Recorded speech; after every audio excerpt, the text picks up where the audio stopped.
Hello, everybody, and welcome into another episode of the Couch GMs podcast. I'm your host, George Kerth, here along with the other two Super Mario brothers, or as Cody would say, Mario, Tyler Snyder. What's up, guys? And Cody Roadcap. How's it going, everybody? I do know that it is Super Mario, just like it is Mariota. But we're not going to get into that for a third week in a row. George, Tyler, myself, we're three best friends. We love talking football. It's been a busy week. A lot of news happening.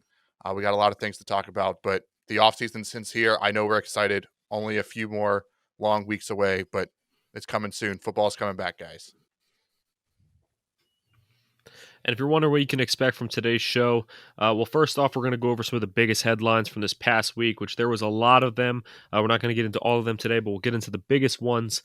And, next week starts free agency. So we're going to highlight some of the top free agents at each position and give you some insight on, who the players are, where they might go. We're just going to talk about all these big free agents at every position. And if you do follow us already on social media, first, thank you. But also, you've seen that we've been keeping you up to date with all the biggest news in this last week. That's going to continue through free agency, so expect to see everything hitting your timeline. And you can follow us on Facebook, Twitter, and Instagram at the Couch GMs if you do not already. Give us feedback, get involved, tell us what you think of these moves. But why don't we get into some of these weekly headlines we teased already. And first off, the news we've been waiting for. We've been talking salary caps a lot when we were talking about teams the last few weeks. The NFL and the NFL Players Association have finally made a deal on the salary cap for 2021, and they have set it at $182.5 million. That is down 8% from last year's $198.2. It's probably we see so many teams in cap trouble, but there's a chance that if the NFL and NFLPA did not make a deal based on attendance this year, it would have been $160 million in cap. That's $20+ million difference. So I'm thankful that they came up with a deal to spread out some of this hit from COVID. And what do you guys think that the cap will have an effect on for this season? Well, you're actually already seeing what it has an effect on. I mean, you're seeing these players that, were solid players for their team these past few years, but now they're getting cut because teams are like, does a defensive back really deserve $10 million on my team if he's over the age of 30 with a $198 million cap? Yeah, you have the wiggle room for that. But with 182, it's a lot tighter to find that niche, to find how much to pay these guys. So the older vets they're becoming casualties. Yeah, we are seeing a lot of cuts that might not have happened if the cap had that 10% increase that we have seen the last couple of years. George made a good point about attendance being so low. Thankfully, the NFL and NFLPA were proactive and got a deal in place and set a floor before the season even happened, and they were able to come up on that. And I think it'll be interesting, and we can talk about it when we get later in the show into the free agency, how many free agents will actually sign right away. Will we see people only signing 1-year deals, hoping for TV deals down the line to get big caps? So happy to have that cap mystery wrapped up. We know what it is now, but the next week could be brutal for some of your favorite players. And just to clarify, because Cody said so, the floor they set on the cap was actually $180 million. So hitting 182.5 is actually a good sign, considering they have the TV deal coming up next season. So they didn't get a lot of that money yet. Yeah, guys, and you know what? There was some other headlines this week other than just the salary cap. And, some of the big ones were the franchise tags. But one guy who didn't get the franchise tag that all of us were expecting to was Dak Prescott. He ended up signing to a 4-year, $160 million deal to stay with the Cowboys. And guys, it's crazy. It's included with a no-trade clause, $67 million signing bonus, which is the highest signing bonus of any NFL player ever, including he is set to make, I believe, $75 million in his first year, which would make him if I'm incorrect, correct me, but I think that would make him the highest paid player in all of sports this upcoming season. And it's just crazy to me. Yeah, I can't back you on the number of sports. I don't have those numbers in front of me. It'd be interesting to see his numbers compared to a guy like Patrick Mahomes, who did sign that 10-year extension, but he had a lot of money coming in those first 2 years. So it'll be interesting to see how that plays out. Uh, and we actually were right. He did get franchise tagged just as a procedural matter. So they actually there was absolutely no way we're losing him. So I'm going to give us the call on that one. We called that one. So even though he signed an extension pretty much right away, and it was more of a formality, we still got it right. The Cowboys finally did something good, which it hurts my soul to say that. Sorry, Cowboys fans, but you got your guy. Dak is definitely the quarterback. You should have pursued. You should have kept. He had some great numbers last year. I think he still finished the year leading in yards per game average. That's because how crazy his numbers were this past season. It's a lot of money, but we know Jerry Jones ain't handing out that much money unless he knows the salary cap's going to skyrocket, so don't sweat about that. I'm interested in the no trade clause. We've seen that be a thing that comes to a lot of players as of recently, but then they're quickly to waive it when they want out. So hopefully, Dallas, you can keep Dak, and that we don't have to have a Deshaun Watson drama or a Carson Wentz drama. Let Dak be the guy, and he might get you a playoff win. Biggest interesting thing on my point is, like you talked about the Patrick Mahomes contract and how he's kept in Kansas City for 10 years, now 9 after 1 year's rolled off. This is a lot of money and it's a lot per year, but it's only a 4-year deal. So normally when you're locking up franchise quarterbacks, it's minimum 5. You see him go up to like 7. Mahomes is a little bit of a special case, but only a 4-year deal makes me question if they just wanted to easy out after a year or two. Like you say, he's making so much money this year and they're still not completely confident, but they should be. And we'll see what happens after that because he has a chance to cash in another payday in 4 years now. Yeah, I think that's exactly I think why. that the 4-year deal. I think the 4-year deal is honestly a smart deal to make for the teams and the players. I mean, we've seen so many players now that are locked in with a team way too long, and then they want out, and there's really no way out. We've seen teams that are pretty far into a deep contract and they just want to cut the player, but they don't want to take the huge cap hit. I mean, look at Philly with Carson Wentz. So I think the 4-year deal is actually smart. It gives you enough time to evaluate him. It gives you enough time to really see what he's worth, if he deserves a long-term extension after those 4 years. But guys, you know what? That's enough about Dak. I can only talk so much about the Cowboys in one podcast. So let's go ahead and move on to the other guys that were franchise tagged. And to me, the biggest ones are the wide receivers. Now, Chris Godwin is a guy that I did not expect to get tagged because the Bucs have so many great players on that team, so many great receivers that I felt like they could do without him. They didn't have to pay him the $15.98 million. But the guy I'm really interested in is the Bears tagging Allen Robinson again. I obviously don't think that they need to, tag him just to see what they're getting out of him. I remember the Washington football team at that point, it was the Washington Redskins, used to keep tagging Kirk Cousins because they were on the fence of if it was their guy or not. They thought it was, but they weren't 100% sure, so they just kept tagging him. I don't think you have those questions with Allen Robinson. You know he's your guy, so what's the issue here? I mean, now that they tagged him a second time, it's going to cost them $18 million. It's going to be more than Chris Godwin's money. But honestly, what more do you need to see? What needs to be done to get a long-term deal done with Allen Robinson, guys? I think Allen Robinson just wants paid, and the Bears haven't been doing a good job at negotiating contracts. I think Allen Robinson was ready to move on. He made some comments earlier in the offseason that we haven't talked till September. I don't want to be with the Bears any more than the Bears want me. So I think the Bears had to franchise tag him to ensure that they kept him. Now, it's in their court. Will they give him an extension? Will they look for a sign and trade option to get some compensation back this year instead of waiting for a comp pick? There's a lot to be seen with that one. But for me personally, the biggest surprise for me was the Saints tagging Marcus Williams. The dude is a good football player, but the Saints are in the worst cap situation of pretty much of all the NFL teams. They're probably in the worst situation. So to instantly guarantee 10.6 million when you already have to cut another 20 to 30 million to get under the salary cap, that's a big risk to take on. I know they've had some restructures with some key players. They're working on it. It's one of those things. I understand that the cap is real. Especially this year, you can see the ramifications for it. But when the Saints are making moves like this, I keep going back to why I say the salary cap's a myth. If you want a player, you can sign a player. If you don't want a player, you can move on from a player. There's parts where you can't stop. You have to stop kicking the can down the road. But at the end of the day, teams can sign whoever they want and make it work within the salary cap. The two I'm going to look at here quick are two that I think were some of the smarter moves of this franchise tags. First would be the Jets franchise tagging safety Marcus May.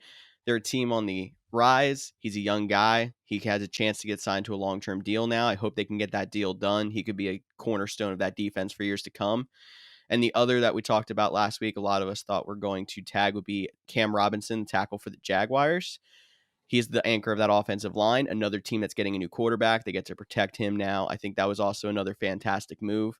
And before we move on from this, I just want to say PFF thought Washington was going to tag Ronald Darby, and I said Brandon Sheriff, and I was right. So just wanted to throw that little dig at PFF before we move on.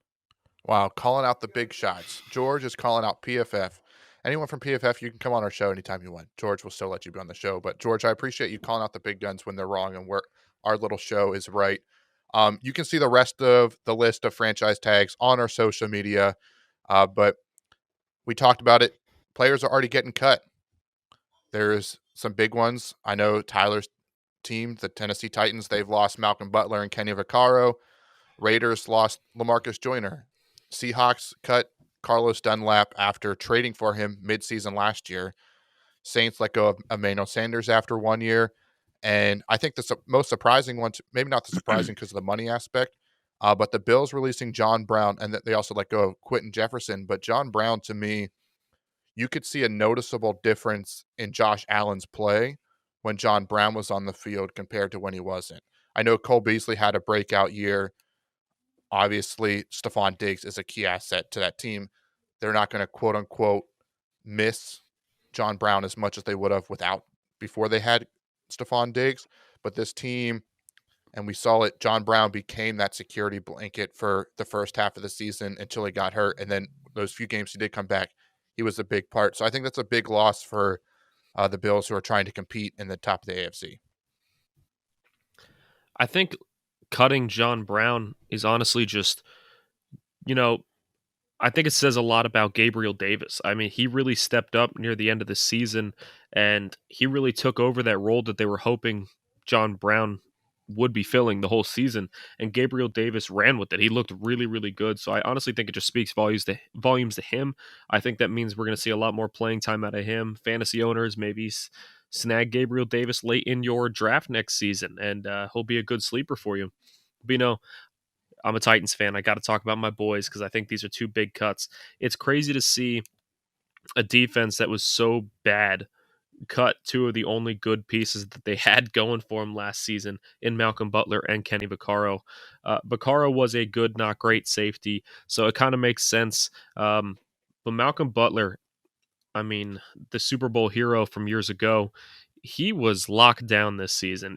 Any receiver that he covered, it didn't matter how good they were, he was shutting them down. They weren't getting a lot of catches, weren't getting touchdowns, weren't getting yards. So it's crazy to see us let go of a guy like him, especially with all the question marks at corner otherwise. With Desmond King might not be back. We'll get into him later when we talk about free agents. We have Adoree Jackson, who didn't really play at all last season, and the year before that was very disappointing. Christian Fulton, who they drafted early in the draft last season, and he didn't really live up to the hype that we were hoping so far. Granted, he was a rookie. So with all the questions at corner, it is a surprising move, but it does save them over $10 million in cap space. And guys, this is just how brutal it is having the cap go down this year instead of up like we're used to seeing. Good players that deserve these contracts, they're not going to get them. One guy I want to spotlight before we move on here would be Emmanuel Sanders. I know he's getting older and up there, but watch out for those teams that are on the cusp of winning a Super Bowl, making a deep run. He could end up going somewhere like Kansas City, like we talk about all the time. So we'll watch Emmanuel Sanders and those contenders. I feel like that's going to be a match made later in this offseason. And one last thing to get into before we get into our free agents would be our trades that happened this past week. I'll go ahead, since I'm already talking about the Titans, and highlight the Titans trade. Isaiah Wilson, who they drafted in the first round last year, was traded to the Dolphins, and all they did was swap some seventh-round picks. They gave up their 2022 seventh-round pick, and Titans got a 2021 7th-round pick. It's crazy to see a guy who was drafted in the first round just a year ago get traded that lightly. But, Isaiah Wilson needed out. The Titans needed to get out of his contract. The guy would just not show up for practice because he would have headaches. He was posting videos of himself partying and drinking in close contact with people in the middle of the pandemic. It's just the guy was a head case. He didn't seem like he really wanted to play football. So, I think it's a good move on both fronts. The Dolphins, if they can get his act together, you're getting a first-round guy for a 7th-round pick. I mean, it's a no-brainer. And, if he can't get his act together, the Titans just got rid of all that cap. Very true. Absolutely. And then one other trade this week that happened. Trent Brown, the offensive lineman who played for the Patriots in the past, went to the Raiders recently, is going back to the Patriots. The Raiders are getting a 2022 5th-round pick. Patriots getting a 7th-round pick in 2022. And Trent Brown restructures his contract. He'll play for 1 year, $11 million now. Brown, I think, just wanted to go back to New England as it was basically his home. He played there with Brady for years, became a star there, and it's kind of just a reset move for him, I guess. Well, yeah, Trent Brown, that's where he kind of broke out from. So I makes a lot of sense. He got his big payday in Oakland because of his play in New England. So he trusts the offensive staff. He probably works well with Josh McDaniels. He knows what he's doing. He's only 27 years old. He wants to have another big year and hit the money next year and try to get another big contract. Probably he hopes it's with the Patriots, who has some cap space and might be able to make it work. But I like that trade as well. It's fun having trades already this year. So I know sometimes we have to wait till the trade deadline, and the trade deadline falls flat. So to see moves, and I expect a lot more to happen, especially with this cap space. And some teams are going to get steals. They're going to get top players for 6th and 7th round picks because team needs cap relief, and the other team has the cap to do it. So that's enough for this week's headlines. I think we have a lot going on. As always, stay up to date with our social medias, Twitter, Instagram, Facebook. We're posting as fast as we can as soon as we learn about things. It's a great resource for you guys. So we're going to get into it. Our top 5 for each free agent's position. These are strictly unrestricted free agents. We're not going to, messy the water with restricted free agents, players who were tendered, might still be tendered. So strictly unrestricted free agents. And I guess we got to start with the top position on any NFL team. That's the quarterback. Not that deep this year. There are some interesting names. And number 5 on our list would be Cam Newton, who had 12 rushing touchdowns last year, looked good at the beginning of the season, actually caused me to trade him for Stephon Diggs in fantasy, and actually cost me the championship to the guy either to my right or my left, wherever George decides to put him on this week's episode. I'm interested to see but I wish it was. See his market. His arm didn't look great after this, but I'm curious how big COVID played an effect on his, because he said for weeks he was still having breathing issues. He was struggling to catch his breath. I'm wondering if he'll be able to, rebuild up his lungs and get back into it. So Cam Newton comes in at number 5 on our top quarterback free agents. At number 4, we have Mitchell Trubisky. Obviously he was the Bears quarterback, and he got all the flack for being drafted before Patrick Mahomes and Deshaun Watson. But, the guy, I kind of feel bad for him because he played pretty well to start last season, and the Bears were undefeated. And then he played bad for one half of football, got benched. Nick Foles came in, did nothing with the team.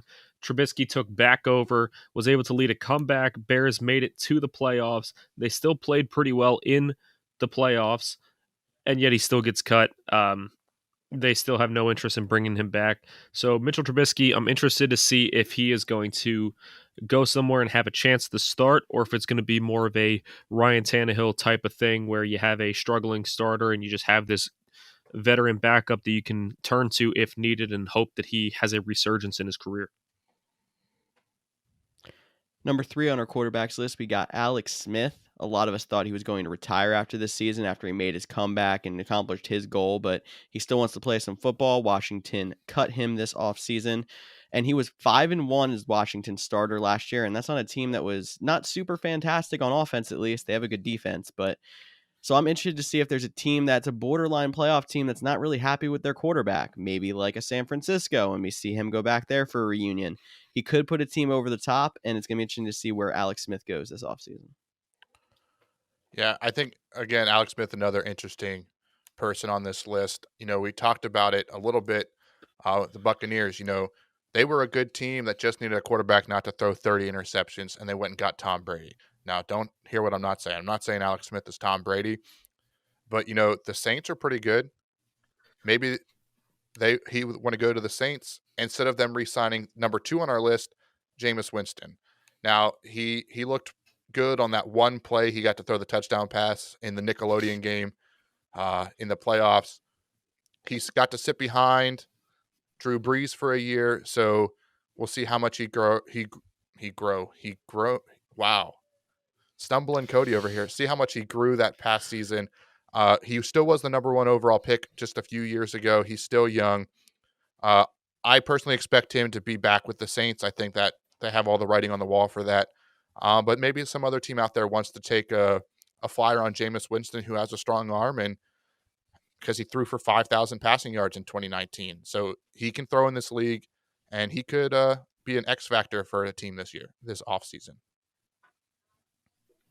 And at number 1, our top quarterback free agent, it is not Andy Dalton.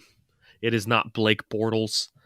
Sorry to all you Bortles and Dalton fans out there, but it is Do You Believe in Fitz Magic? We have Ryan Fitzpatrick. He played for the Dolphins last season. Every time Tua started to struggle, they just threw Fitz Magic back in there, trying to have him bring him back from the brinks to win the game. And you know what? He can still play. I mean, this guy is the ageless wonder. I don't care. He could be playing when he's like 60 years old. I still think he'll be better than half the quarterbacks in the league. He had a 95.5 passer rating this past season.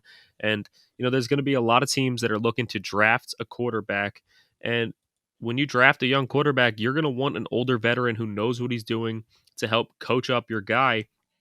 And what better guy to do that than Ryan Fitzpatrick? Or there's teams that don't have that early draft pick to get a quarterback, but they need a QB for this year. They think they can win if they have one. And Ryan Fitzpatrick is a guy you can slot right in there to start and have a chance at making a playoff run. So I think he's going to be a coveted quarterback in free agency. So that does our top 5 quarterbacks. Why don't we move on here to the running back position, which I've been saying all offseason has been so deep. And it is definitely deep if you have number 5 on the list being Philip Lindsay, who was an absolute star 2 seasons ago, and then was a little bit overshadowed by the touches of Melvin Gordon last year, but still put up 4.3 yards a carry when he did play in Denver this year. He could be a game changer for any team that gets him. He can catch the ball out of the backfield. He's still a solid runner. I think he can be a 3-down back, but a lot of NFL teams might not agree. I'm interested to see where he will fall this offseason.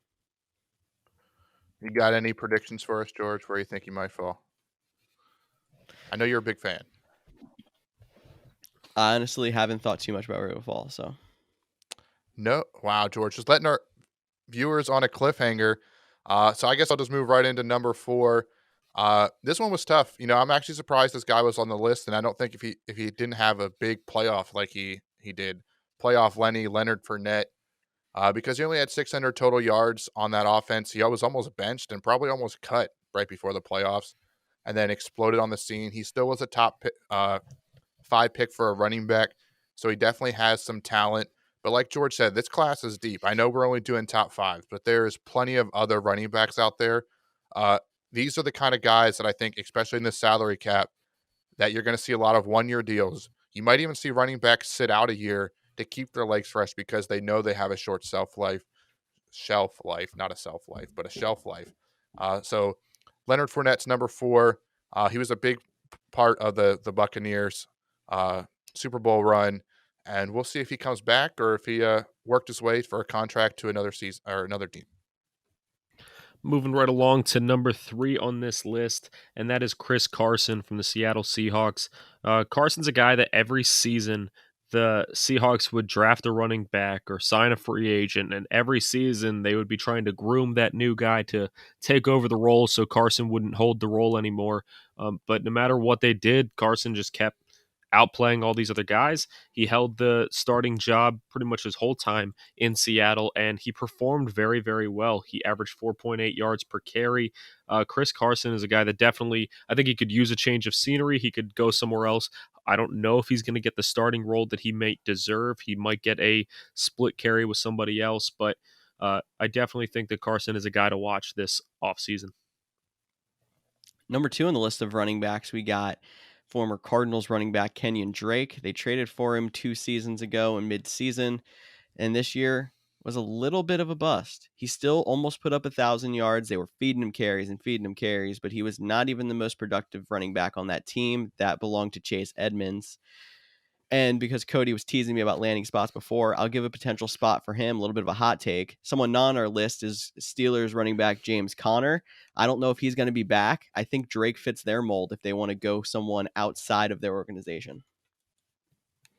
All right, George, I appreciate that. I appreciate you bringing it full circle, coming back. I do like Drake in the Pittsburgh Steelers, not Arizona. That's where he's coming from. But Pittsburgh makes a lot of sense.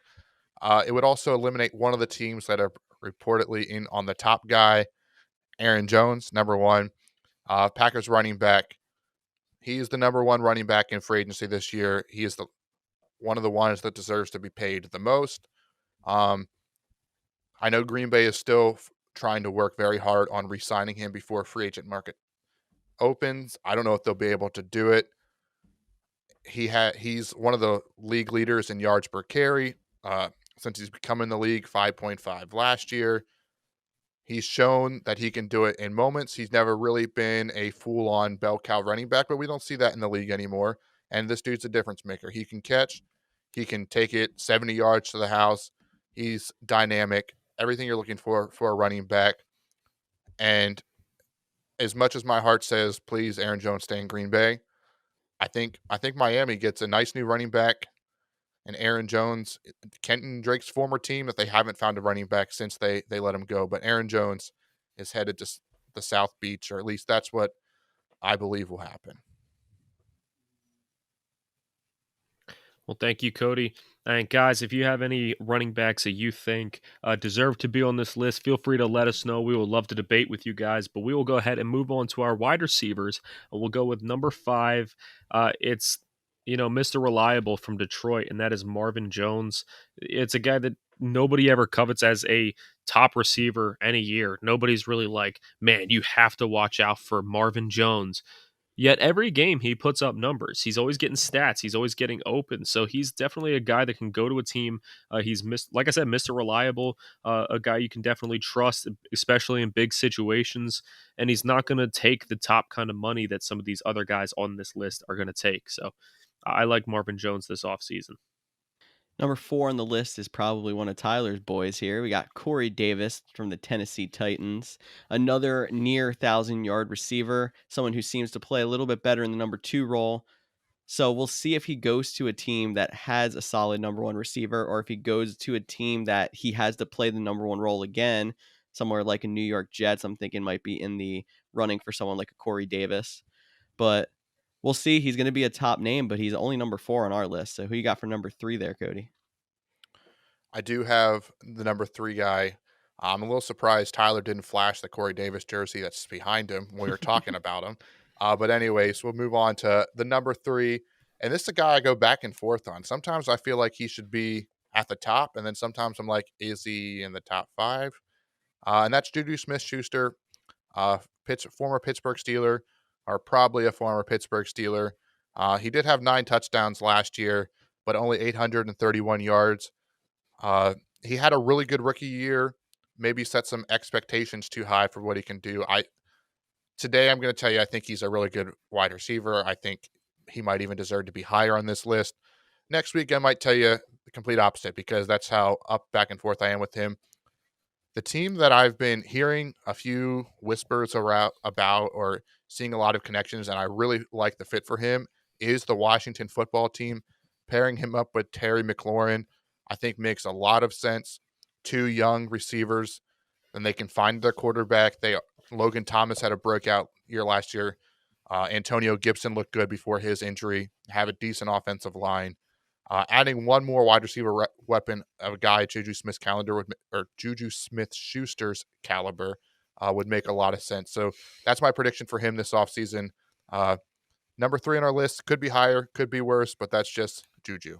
Don't worry, Cody. I know words are hard, but we're going to go ahead and move on to number 2 on this list. It's a guy that I actually really, really like, and I'm happy to see him leaving the Titans division, and that is Will Fuller from Houston. You don't know he's left yet. I definitely think he's going to leave. I definitely think he's going to leave. I don't think he's going to stay in Houston. It just doesn't make sense to me. I also don't see any team in that division making a run after him either. He's a good fit for the Titans, but at the same time, I don't think with all the cap issues we have and all the players that we need that he's going to be a guy that we're going to go after. But Will Fuller is a guy that can take the top off of defense. He is so fast and so dynamic. He's a game changer anytime he's healthy on the field, but that's a big key thing is when he's healthy. He struggled with injury history to start his career for the first few years. He was finally healthy last year, but then he did get suspended for PEDs. The suspension is going to carry over into this upcoming season. But it's not going to last long, and he is a very dynamic player when he can come on the field. I'm going to give you 2 guys here. I'm going to give you the team that I think he's going to go to and the team that I would like to see him go to. The team I think he's going to go to is the Green Bay Packers. I think the Packers are making a hard push for him back at the trade deadline. I think he would fit really well with Aaron Rodgers. I think he would fit well in that scheme in general, and he could really help open things up. If you have a guy like Will Fuller taking the top off the defense, you're not going to be able to double and triple cover Devontae Adams all game, or else Fuller's going to beat you. So if you have to cover both of them, look for that offense to be dangerous. But I would love to see him go to the Buffalo Bills because Will Fuller is a speedy guy. He can get down the field real fast. And when you have a guy that fast, all you need is a quarterback with a strong arm. And I would argue that there's nobody in the league who has a stronger arm right now than Josh Allen. So that's where I'd love to see him go. I got a quick question for you before George gives us the number 1 list. And I don't care if either of you can answer this.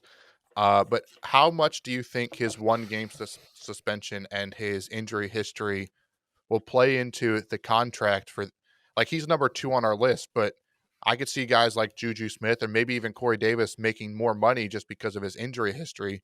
So some team could get a steal. What are your guys' thought on all the outside factors off the football field that play into this?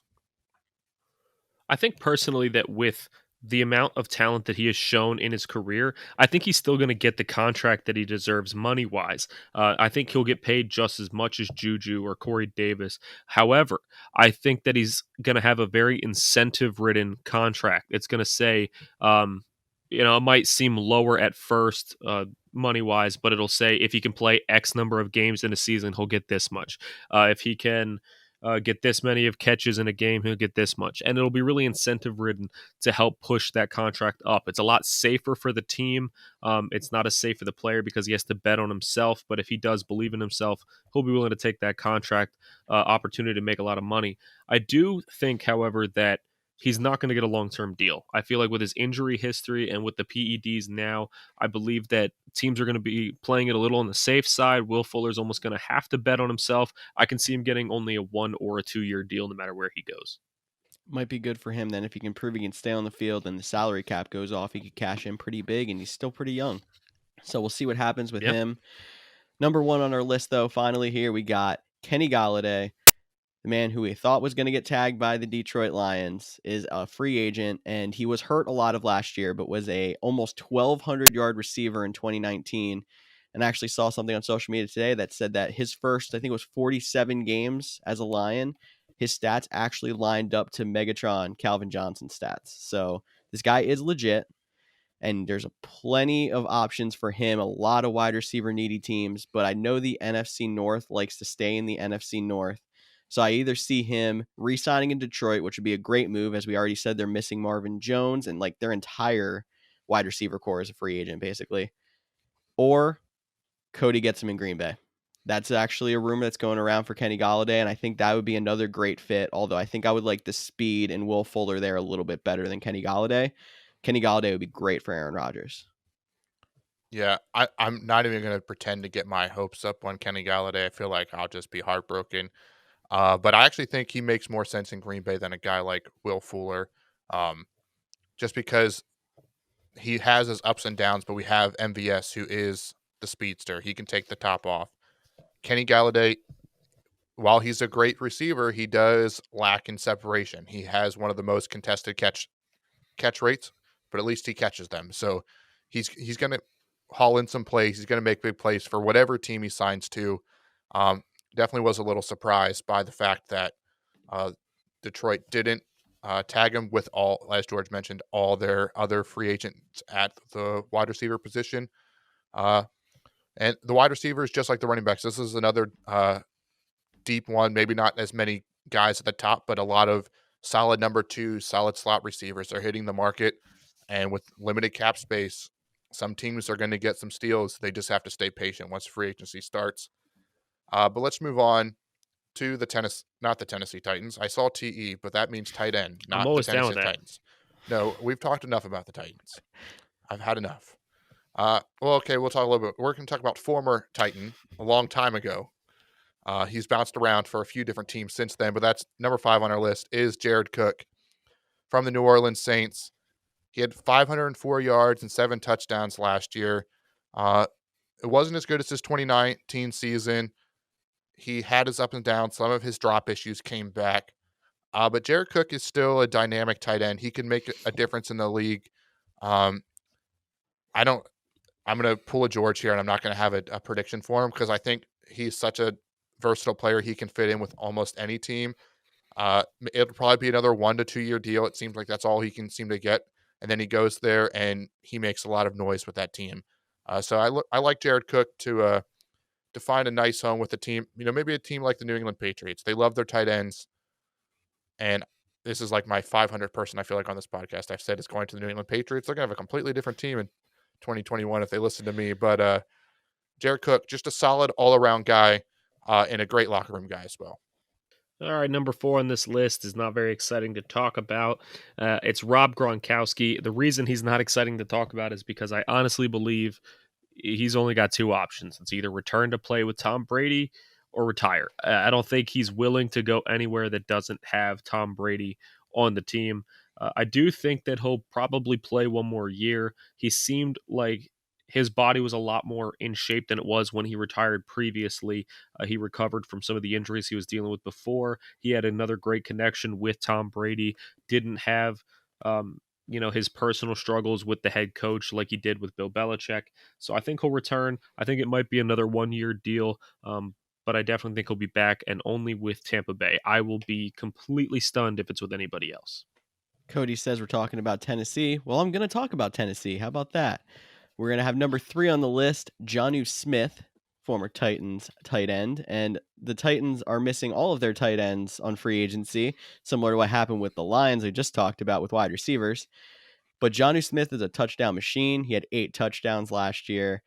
And I think a landing spot for him, I'm going to go ahead and steal a little bit of Tyler's thunder for later. I want him to switch spots with Hunter Henry and go to LA and Henry go to Tennessee. I think that'd be something that'd be interesting.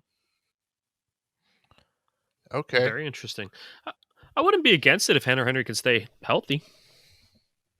Yeah, that's big if. That's a big if. But before we get to Hunter Henry, since George let out of the bag, who's at the top of the list, I will go with number 2, and that'll be Gerald Everett, a guy that when he makes plays, you always forget about him because there's that combo of Higbee and Everett in Los Angeles now with the Rams.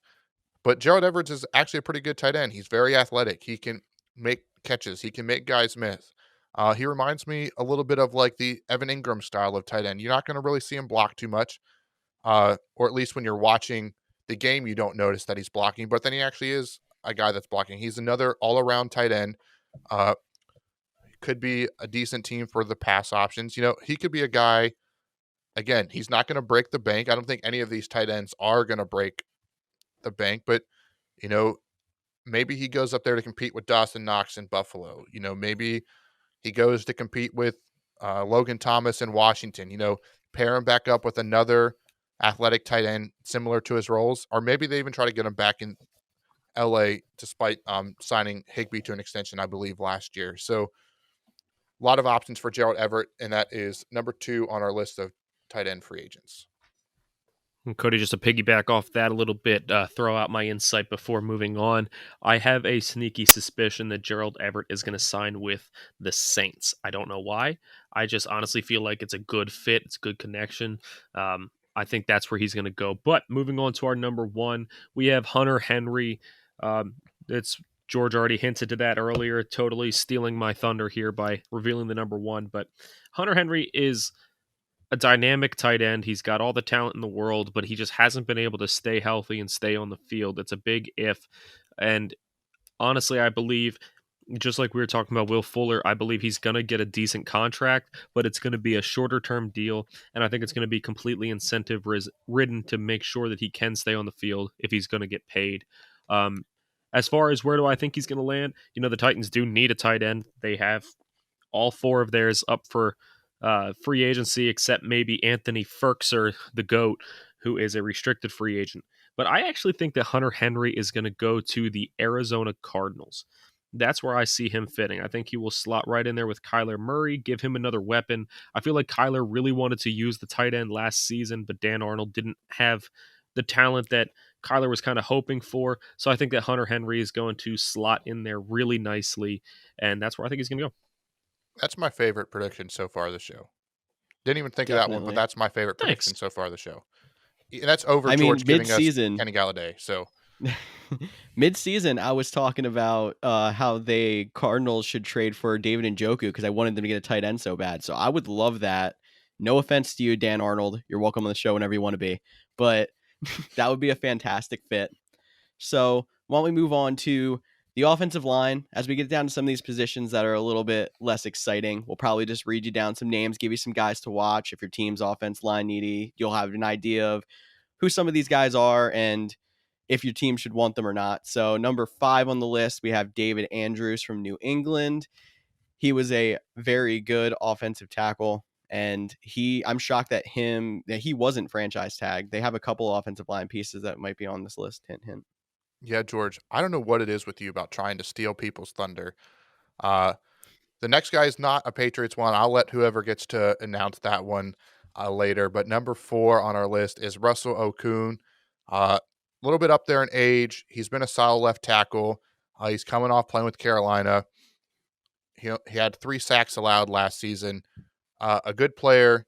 I'm a little bit more interested on how he's going to get paid because he likes to get paid in Bitcoin instead of actual money than what team he is. But Russell Okung, he seems like a unique character, a fun guy to have on your football team, and I think any team that needs offensive line help will be happy to have him. Yeah, next up, like we said, we're going to move on pretty quickly in the offensive linemen because they don't get the love that they deserve, and they're not going to get the love they deserve on this podcast either. But Corey Linsley is the next guy, number 3 on our list. He only allowed 1 sack last year. And before moving on, just so you know, George's next guy is Joe Thuney. I was stealing the thunder for myself, so you'd have to try to re-steal it. Whoa, hang on. We got to go back a little bit. We got to give more love to Corey Linsley. He's the best center in free agency, all-pro this year. You can't talk about offensive linemen like we're not going to give them love on this podcast. We love the big guys. I'm a big guy. I relate most to them. We love the offensive line. They just don't have as many stats to talk about. But Corey Linsley was a key part. He's going to be a huge loss for Green Bay. And honestly, he's probably number 1 on this list in terms of players, but he's only number 3 because he plays center compared to a more important position like tackle.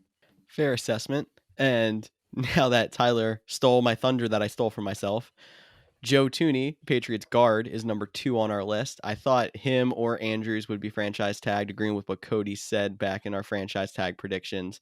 But they're both free agents, so they're one of the teams with cap space. I wouldn't be shocked to see both of them go back, but they're both on the open market. We'll see what happens. Yeah, I completely agree, George. I think one, if not both, will be back in New England. They just seem like New England guys. Last time people paid up big for New England players, they didn't work out well. We saw it with Trent Brown a little bit. We saw it with Nate Soldier. So if buyer beware, if New England lets him go, there's a reason. So don't get too excited if your team signs them. The last guy and number one on this list is the left tackle for the San Francisco 49ers. And that's Trent Williams. They traded for him last year during the draft. He did allow 4 sacks, but he was a key piece to their offense, especially with all their injuries. He helped keep quarterback 3 and 4 from getting sacked way too much. And I expect him to be back. I don't think he's on this list. I don't think the franchise tag ever was in the option, but I expect them to get a deal done either during that a period before free agency starts when the tampering is allowed, or even before that. I think Trent Williams is happy in San Fran and wants to continue his career there. Absolutely, Cody. I do think that Trent Williams, when it is all said and done, is going to be the highest paid player at his position by the end of free agency. I truly believe that. Moving on, we have defensive linemen, and we're going to start it right off with Tyrone Crawford from Dallas. He had 2 sacks last year. He's 31 years old. He is Canadian, which is, I don't know why that matters, but I had to throw that out there. It's very important to me. But Tyrone Crawford, I don't think that. Yeah, me neither, actually. I appreciate it. Yeah, I definitely don't think he's going to get some of the top money among defensive linemen. I do, however, think that he's going to be sought after by numerous teams. He's a guy that can slot in on the defensive line, make things happen. So Tyrone Crawford, number 5. Yeah, he plays defensive tackle. So I agree with you. I don't think he's going to get too much love on that one. So, but Canadian, I like it. A little bit, yeah. A little bit of a disclaimer here. Defensive linemen, most of these guys are going to be interior defensive linemen. We have a separate category for edge rushers coming soon. So, number 4 on our list, another defensive tackle, Ndamukong Suh. He is probably one of the most disruptive defensive tackles out there. So, he could be someone that gets some money. He has gotten some money in the past, but he's had plenty of issues when it comes to attitude, suspensions. Even though he seems to have put that behind him now, you never know what teams are going to think when he hits the open market. So we'll see if he gets some more big money or if he ends up being one of those mid-level deals going for a year or two, trying to help a team that has some defensive line issues that is actually a contender. Yeah, Ndamukong Suh is super hard to read on whether he's going to be back with the Bucs on a 1-year deal or if a team like the Raiders are going to pay him a boatload of money. So we'll have to wait and see on him. My guy at number 3, he's not really my guy. He's just the guy I get to read at number 3 on the list. But that is the Saints defensive tackle, Sheldon Rankins. Pretty good player. Interesting to me. Like, I don't want to discredit for what he did. He's definitely, in the upper echelon of interior defensive line. But that they have a lot of other defensive line pieces around him. I think he'll be moving on from New Orleans. We'll get to see where he goes. I think some team will maybe pay him a little bit. Well, maybe not pay him. I was going to say pay him too much, but this cap year, I'm afraid to say many players are going to get paid more than they're worth, as we've seen in years past. So I think some team that, like the Houston Texans or the Jacksonville Jaguars. Jacksonville always seems to go for like a defensive lineman in free agency, and I think Sheldon Rankins could stay in the South. So that'd be my early prediction for a guy like him who is pretty good, but I'm interested to see how good he was compared to the help around him. Moving on to number 2 on this list, we have Shelby Harris. My girlfriend's name is Shelby, so that's pretty exciting. Shelby Harris is not Canadian, for all of you that are out there now excited to find out who's Canadian, who's not. But Shelby Harris is not only a great defensive lineman, he's only 29, which for a defensive lineman is really not that old, but he's also a great team leader, which is why I think the Broncos are going to do everything in their power to try to bring him back. He will hit the market. He will talk to some teams, but I think Shelby Harris is going to return to the Broncos. He holds his teammates accountable. He really gets his guys hyped up, make sure that everybody knows what their job is. And I feel like a guy like that is just going to be hard for a team to let go. It's kind of like having a coach on the field at all times. And that's not the player you want to see hit the market or leave your team. And number 1 on defensive line would be Giants defensive tackle Dalvin Tomlinson. 3.5 sacks last season. He is a very good run stuffer as well. Somebody I expect to return to New York, as he has been a cornerstone of that defense for the last few years, and I don't think they want to let that one go.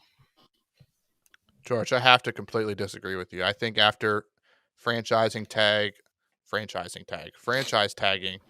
Franchising tag. Nice. Leonard Williams the other day, re-signing Dalvin Tomlinson is just going to be paying up way too much money for the interior of the cap. I think they made their choice. It was one or the other, or Dalvin Tomlinson is headed elsewhere.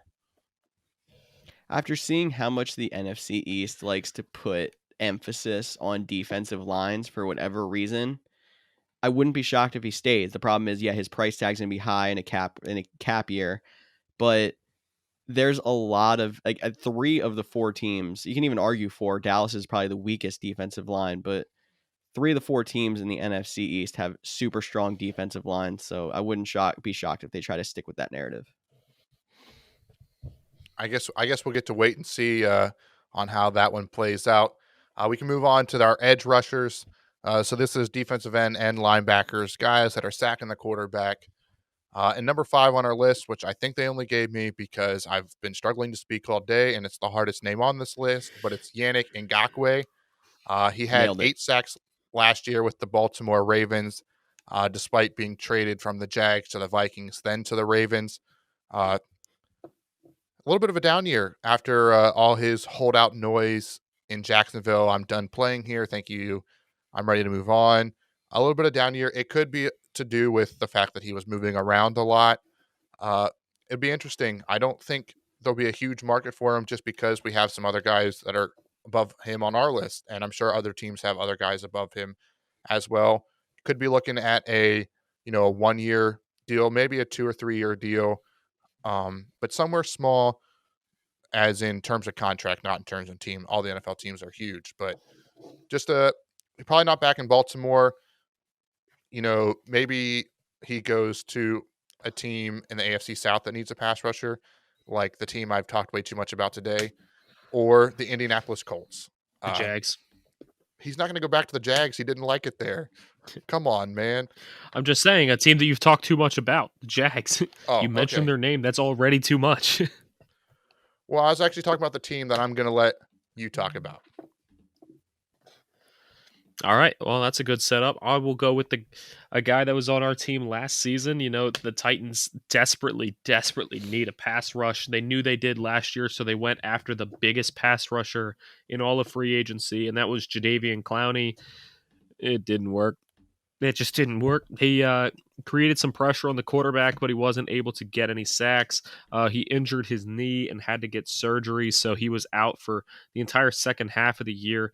There is talks of the Titans bringing a guy like Jadeveon Clowney back at maybe a discounted rate, because Clowney at this point, after having multiple disappointing seasons in a row, he's almost going to have to take a prove-it deal. He's not going to get that big contract that he thinks he deserves, so taking another 1-year, I'll prove myself deal might be in his best interest.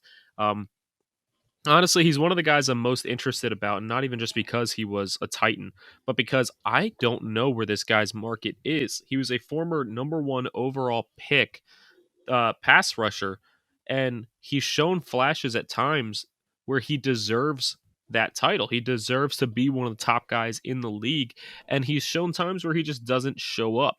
And I hate to say it, but it almost seems like he's lazy. I want to say, I can't, just for lack of a better word, because there's certain plays that he really gives it his all. He's in the quarterback's face and he is just causing havoc. And then there's plays where he just doesn't show up, where it looks like he's getting blocked easily and doesn't care. It's almost like when you play pickup football with your friends and like, guys, I'm going to take this play off.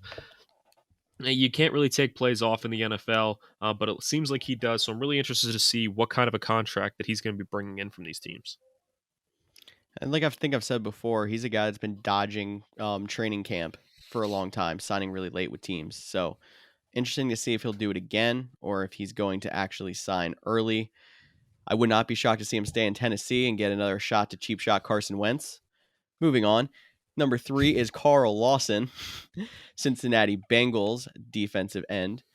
They were a team in transition last year. A lot of pieces were on the move because they were trying to get younger. Well, this is one of their young guys at 25 years old. I would not be shocked to see them try to retain him and build the defense around him.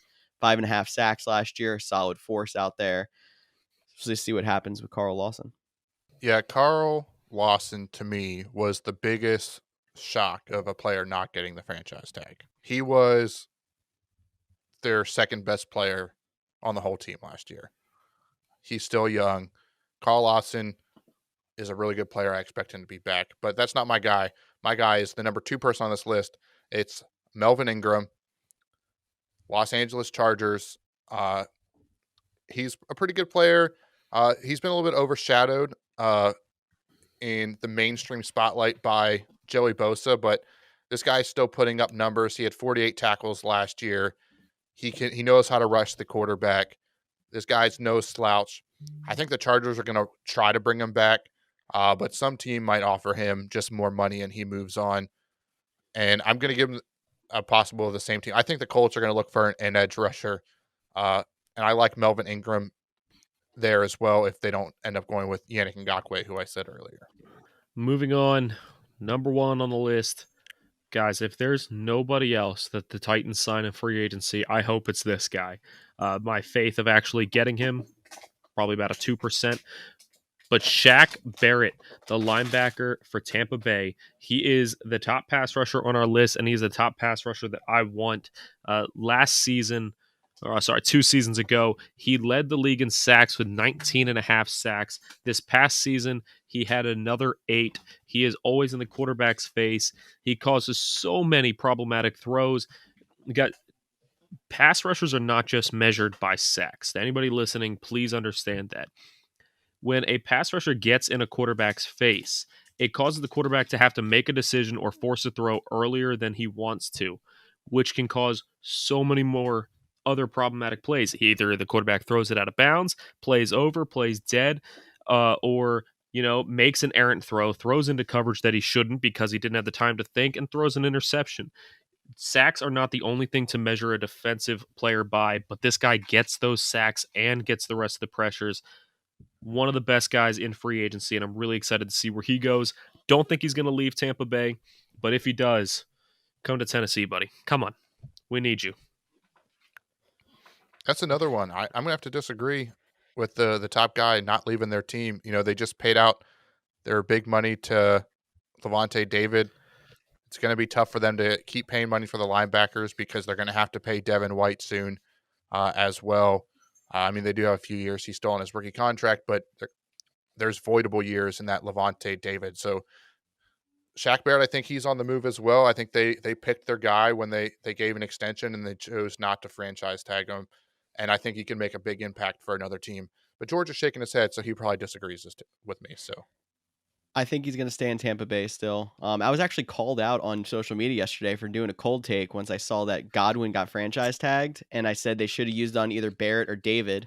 Of course, right after I posted it, they signed Levante David to an extension, but I still think Barrett should have had precedence over Chris Godwin. So I don't see how they can let Barrett go. That defense was strong in that group. I would not want to break up that core.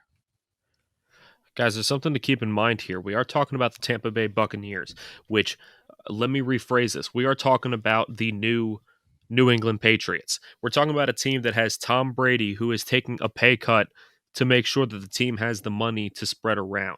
We're talking about a team that can bring in veterans that are really good, that deserve big contracts, and can bring them in real cheap because they want a chance at that Super Bowl. If there's any team that can manipulate the salary cap in ways to be able to afford their big players, it is the Tampa Bay Buccaneers. That's why I believe that they will find the money to be able to keep Shaq Barrett. But hopefully, I am wrong. But let's go ahead and move on, guys, because we have spent a lot of time on the edge rushers. Next up is the linebackers. George, I'll let you take the next one. But first, let me just throw out an honorable mention to Matt Judon, who did not make our list, from the Baltimore Ravens. I think it is a top linebacker. I think he's going to bring in really good money, but it just goes to show how deep the linebacker free agency class is. So, George, go ahead and give us your number 5. Number 5 on the list, someone who's jumped around the last few years, played for the Patriots, played for the Browns, then last year played in Miami. That will be Kyle Van Noy. Solid, nice 69 tackles last year. He is Nice. somebody who just hasn't found a place to set his roots, but he is a top linebacker in the league. I hope he finds a place to be able to sign a long-term extension to get his money this offseason. Yeah, Kyle Van Noy was almost a surprise cut from the Miami Dolphins. Seemed like a leader on the team, guy that really Brian Flores trusted. But another guy that's a leader on the team, the coach trust, is number 4 on this list, and that's KJ Wright, up there in Seattle. He had 86 tackles last year. He's just an all-around really good linebacker, plays sound football down to the fundamentals, a key piece. And I don't think there's going to be a huge market for him. I could be completely off on this one. This is a guy that seems like he's going back to Seattle. They're going to figure that one out. Maybe some team comes in and blows him away, but I think KJ Wright will be back there in Seattle with his running mate next to Bobby Wagner. Moving on to number 3, we have Denzel Perryman, a guy that's struggled with injuries in the past. Perryman's only 28, but it just feels to me like he has been in the league for like 40 years at this point. I feel like he's always been around, so it's crazy to think that he's only 28. But Denzel Perryman, another really good linebacker, good run stuffer. He had 48 tackles last season.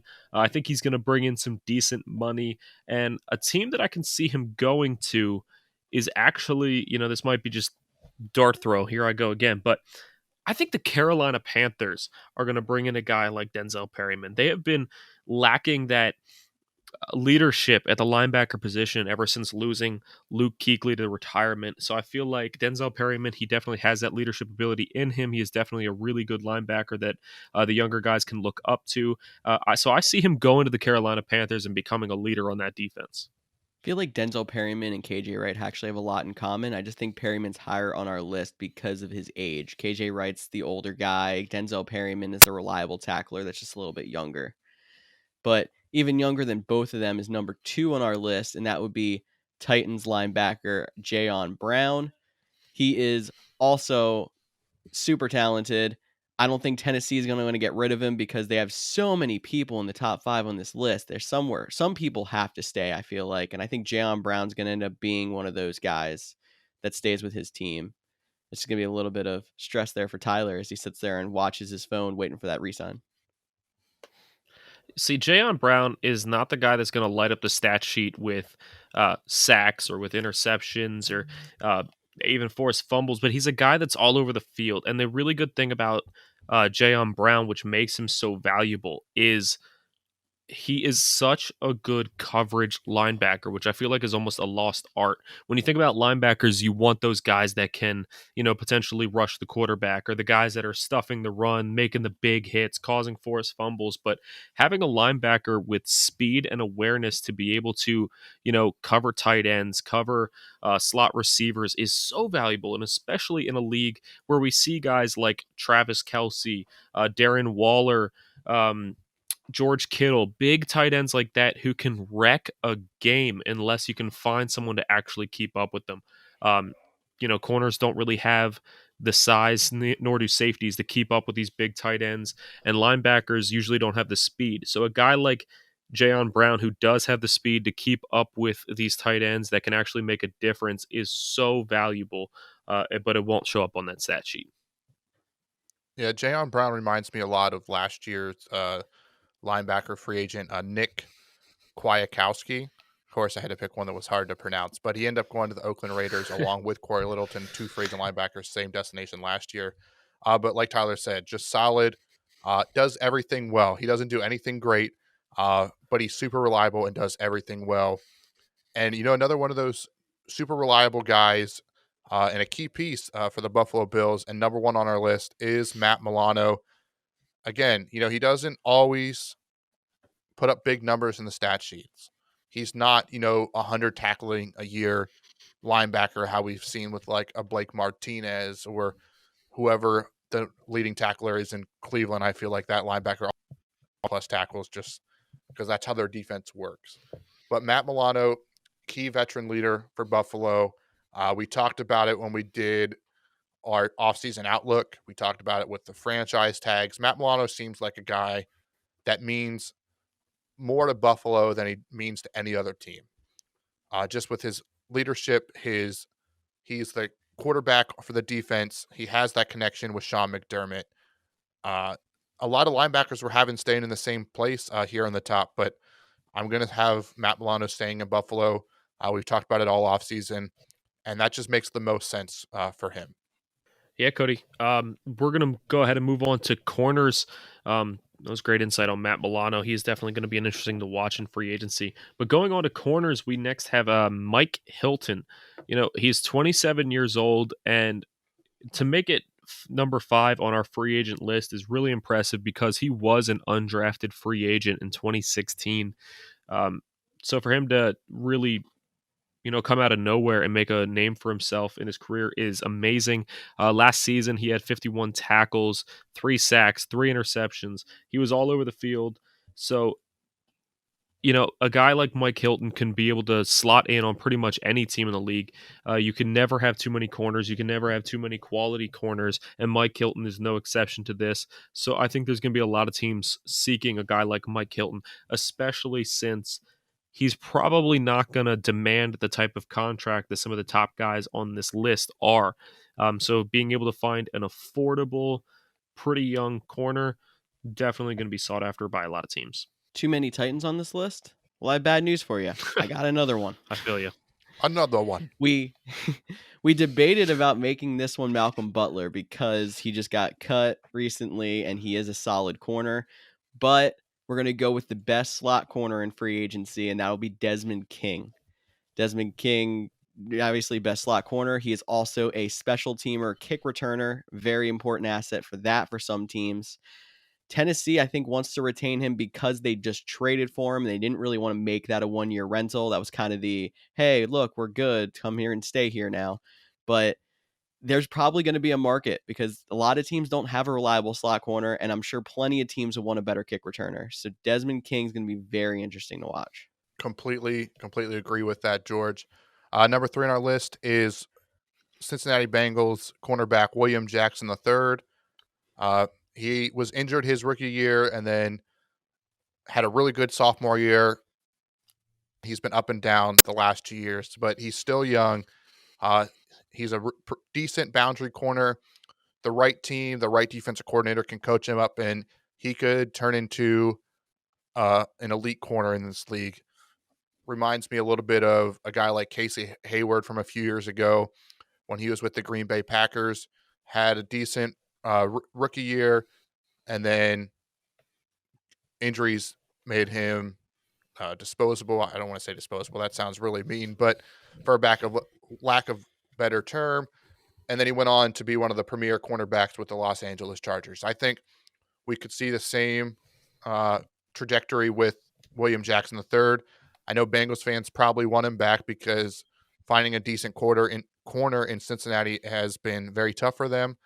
But I do like him going to a team like the Oakland Raiders, or maybe, it's not Oakland. I'm going to catch it before you all call me out. It's the Las Vegas Raiders. I think he'll make a good fit there with their defense and get them some corner help that they need as well. I'm so excited for this one. It's time for number 2. Before I say his name, a little trivia time for all of our listeners who listened to last week's podcast. What corner did we have a discussion about last week? Because I cannot stand him. Did you guess Richard Sherman? For unnecessary reasons. Did you guess him? Very necessary reasons. If you didn't guess Richard Sherman, just pretend you did, because probably nobody heard you anyway. But number 2 on our list, against my beliefs, is Richard Sherman. He's about 104 years old. He played for San Francisco and had 61 tackles back in 2019. I think he's past his prime. I don't think he's quite the corner he used to be. He's probably still going to have a market because of his self-proclaimed name and fame, but I do not think he's going to be bringing in. It wasn't like he was self-proclaimed as much as you want to say it. You just don't like the dude. All-pro, best corner. He got too much notoriety on TV, and they didn't talk about your Titans enough, and it made you go cry in the corner, and now you hate Richard Sherman. Nobody ever talks about the Titans except us on this podcast because they're losing half their team. But Look, I just don't like Richard Sherman, but he is still a decent corner. He's still going to have a market out there. Like I said, there's no such thing as too many corners. You can never be too deep. So I do think Richard Sherman's going to have a market, but honestly, I don't know how many years he has left in him. He's starting to get up there in age, and we've seen that the lifespan of corners is really not as long as most positions. Um, Let me just check right quick. He's 32. Most corners, once they hit the 30s, that's when their value really dips. And I do believe he has taken a step down in the past 2 seasons, despite his 61 tackles. So I'm interested to see what kind of a market he's going to have. Probably going to go to the Titans because it makes sense. I sure hope so. He did miss a lot of 2020 due to injury. So there's that. I mean, you could be right there. But the sorry podcaster like Crabtree is done talking. So we're going to move on to number 1, and that will be Troy Hill, Los Angeles Rams ball hawk. I'm sure he's going to want to pull him some big money. Don't know if the Rams are going to pay him, but the Rams probably should because he is the top corner on the market. And he is a big part of the reason that defense makes all the plays, keeps that offense that hasn't had the best quarterback in the game. We'll see what happens with Troy Hill. Yeah, Troy Hill's probably out, for Los Angeles. They already have so much money tied up in Jalen Ramsey. They're in pretty bad cap situation. They're fighting to get underneath the cap. I think he'll go on. Some team will overpay for him. Hopefully he doesn't turn into another Nnamdi Asomugha or the last Rams cornerback. That one. The Rams Tremaine Johnson with the Jets cornerback that gets overpaid. Troy Hill has the potential to be good for the next team, but I don't think he'll be with the Rams. And to round out the defensive back group, we have our safeties. I get to kick it off here with our number 5 guy on the list, and that's Jaquiski Tartt. Again, I think they just gave it to me because they like to hear me pronounce hard names. But pretty much, Jaquiski Tartt is a solid safety. He's another one of those guys. He doesn't do anything super fantastic. He's not going to light up the stats. He's not going to make a team exponentially better. But he's a guy you're going to put on the field, and you're going to be like, I know he's going to do his job, and he's not going to make mistakes. So, he is getting up there in age. He is almost 29, or he is 29, going on 30. So that's going to be age for a long-term deal, probably short. Maybe get to stay in San Fran.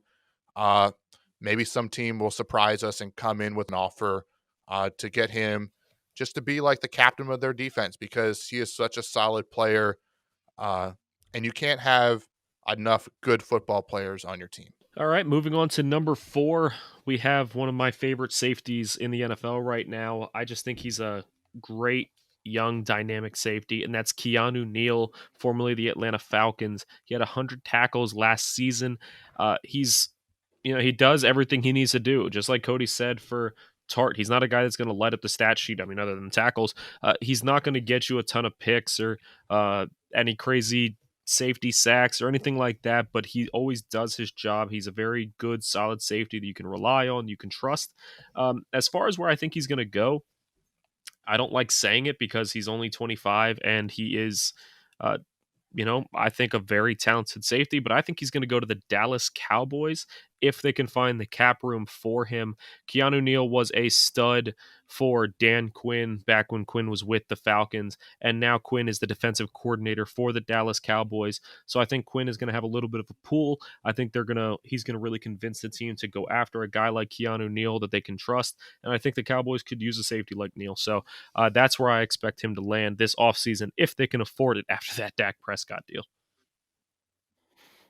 Hey, that's another good one that I like from you. You're doing pretty good today. And they did just, right before we started recording, restructure 3 of their offensive linemen to free up some cap. So obviously that most of that's going for Dak, but at least they're making moves. So Keanu Neil to Dallas, as much as I'd hate to see it, I do like that fit.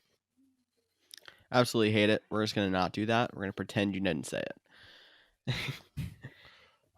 Anyway, Okay, number 3 on our list here would be Indianapolis Colts safety Malik Hooker.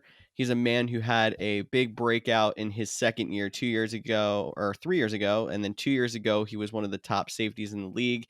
And then last year he was pretty much devastated by injuries, only played 2 games. So 3 turnovers 2 years ago, 50 plus tackles, guy who is a ball hawk and is still very sound in his game in the secondary. I think Indy should want to keep him, but he's going to have a good market out there, and I'm sure Tyler wants him out of the AFC South. Yeah, Tyler wants anyone that's Yep. not on the Titans out of the NFC South. So that's safe to assume for every player. But my guy might have the coolest name of all the safeties on this list, maybe the whole list. And that's Ram safety John Johnson. If you're cool enough to have your whole first name be in your last name, you're elite. And John Johnson shot onto the field, or shot onto the spotlight this year with the Rams, broke onto the scene. Great safety. This is the guy I think over Troy Hill, the Rams are going to want to keep John Johnson. That should be their number one priority on defense. Will it happen? We don't know because he is only 25. He has a lot of tackles. He makes plays. He's solid at his job. I think some team might come in there and pay him a little bit too much money that the Ram or two. Words My are hard, goodness. man. Rough day for me today, but it's It all really good. But is. John Johnson is going to probably require a little bit too much money for the Rams to be able to match with their cap situation. I look for him to play elsewhere.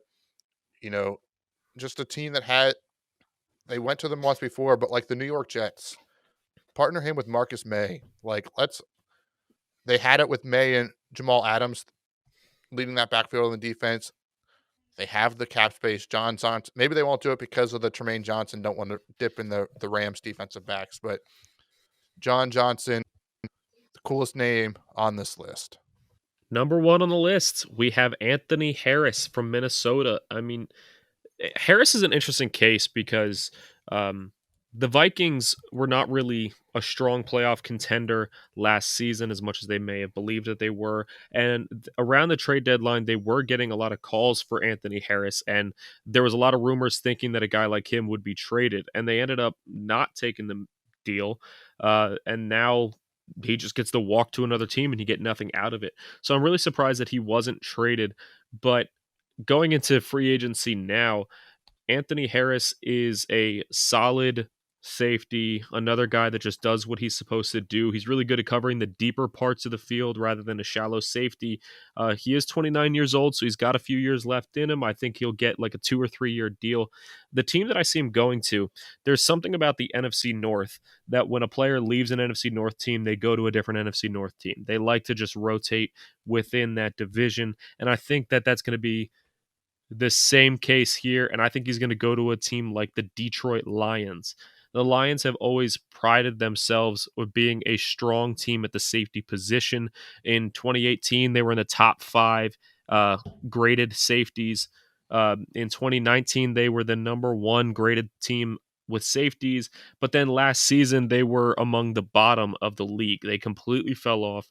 They like having strong safeties there, and a guy like Anthony Harris can take them right from the bottom all the way back up to that top spot if they go after a guy like him.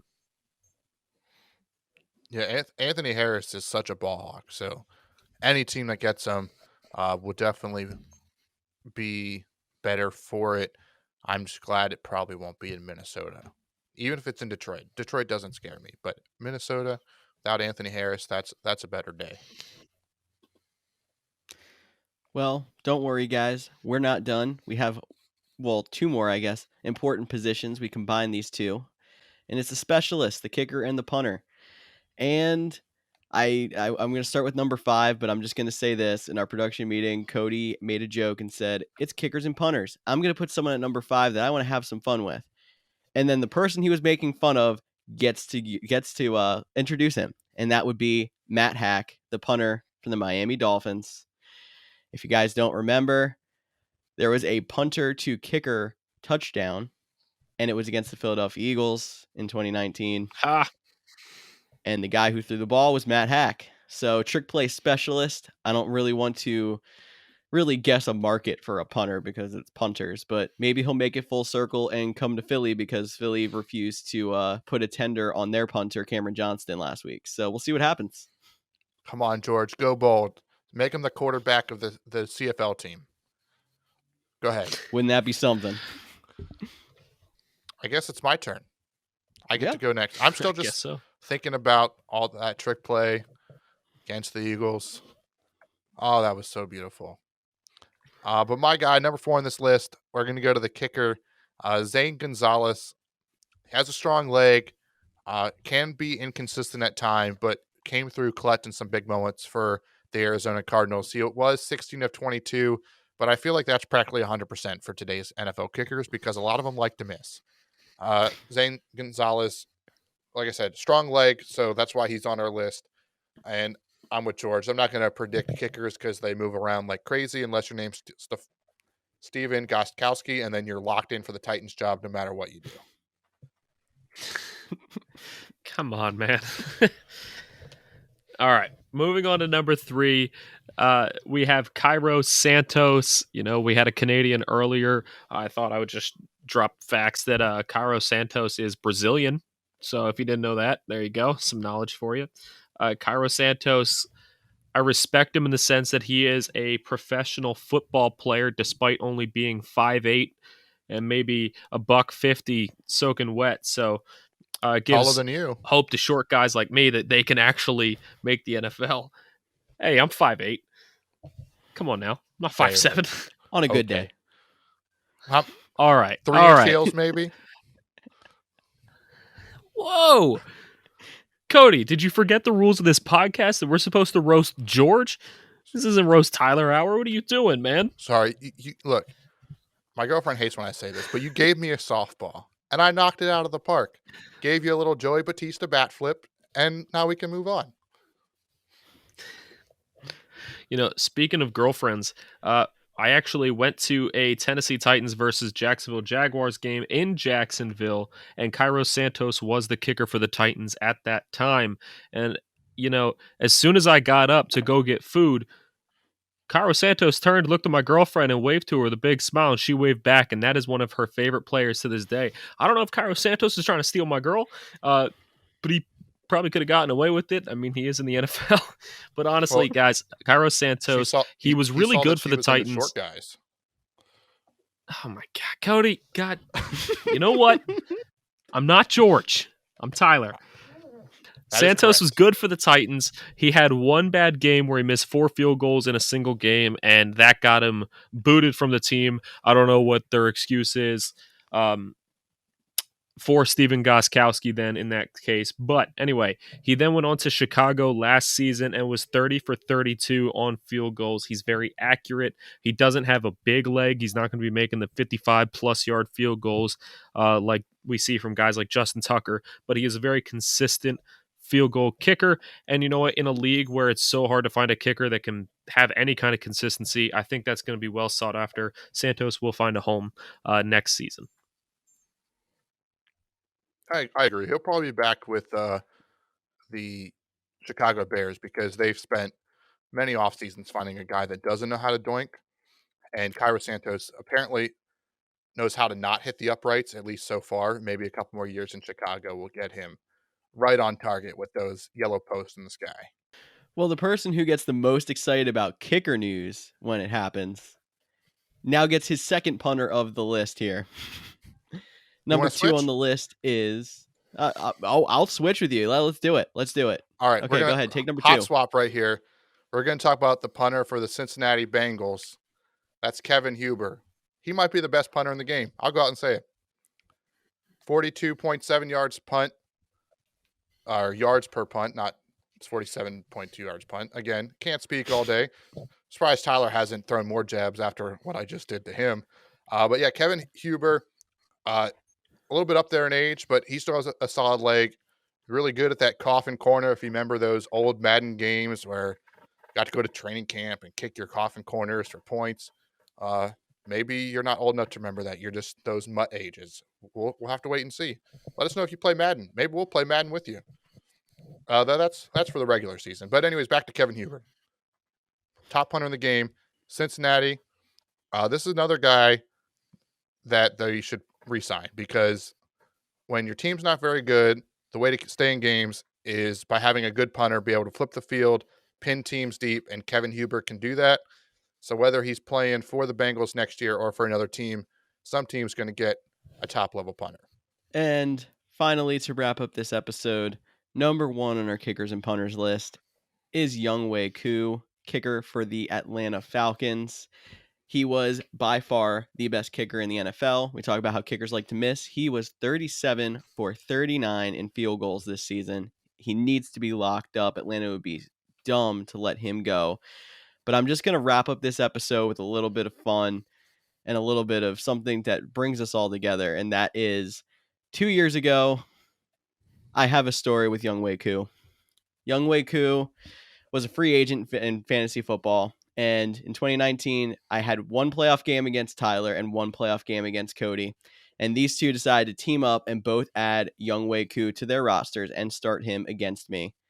He proceeded to put up 18 fantasy points, and they both beat me thanks to Younghoe Koo in the playoffs in fantasy. So fantasy brings us all together. It gives us good stories, and I guess it depends what side you're on. I am very not fond of that story, but there we go. That wraps up our kickers and punters. Wow. I thought beating George brought us all together. I thought that's what we were referring to. I'm so glad we swapped because I totally forgot that. I figured no matter what happened, I'm either getting 2 punters or I'm getting a kicker that haunted me and a punter that haunted me. So it's just a great time. Yeah, and we also got to shout out Younghoe Koo's like elite onside kick ability. 3 consecutive onside kick recoveries in one game. This dude's a legend. You know, the only reason that we went out and got Younghoe Koo against George is because earlier in the season he had Koo on his team after, joking about how strange his name was. He picked him up and the guy missed like 3 field goals in that game. We have negative points on in our league if you miss field goals. So he finished with negative points and lost the game because of it, dropped him, and then kept making fun of the guy. So me and Cody decided to pick him up and beat him with him. And we literally only won because our kickers went off. So teaches you not to make fun of somebody, George. Even though we're going to continue to make fun of you. Apparently, Cody's going to make fun of me today. I don't know what's going on. And I'm not going to learn how to speak anytime soon. Nope. All right, guys. Well, I think that is it for today's podcast. Make sure that you tune in next week. It's going to be an exciting one because free agency begins. And we're going to have a lot of news start coming at you within the next few weeks. We are going to have a lot of signings. And obviously, after listening to today's podcast, you hear that there are so many guys out there that are going to be interesting to talk about this season. The NFL is going to be completely different next year, lower salary cap. So these guys are going to be taking smaller deals. It's going to be harder to get these guys. It's going to be exciting. A lot of changing of players. I believe there's going to be a lot more trades, a lot more cuts coming within the next few days. So keep an eye out on our social media to see if we post any of it, because we will post all of the news. But most importantly, guys, if there's anybody that we left off this list that you think deserves to be on it, let us know. Let's argue. Tell George that his insights were horrible. Tell Cody he can't speak. Tell me that Cairo Santos is taller than me. Whatever you need to do. But get involved with the podcast. Trust me, it's more fun for us and more fun for you when you get involved. Absolutely. And as always, thanks for listening to this week's episode of the Couch GMs podcast. You can find us on all the social platforms at the Couch GMs. If you're listening on your favorite podcasting app, subscribe so you get notified when we post the new episode, or give us 5 stars, leave a review, because we do this for you guys. And feel free to give us a review. Tell us how we're doing. Tell us what you want to hear on our social media channels as well. Thank you for listening to the Couch GMs podcast. For Tyler Snyder and Cody Roadcap, I'm George Kerth, and we will see you all next week. Boom.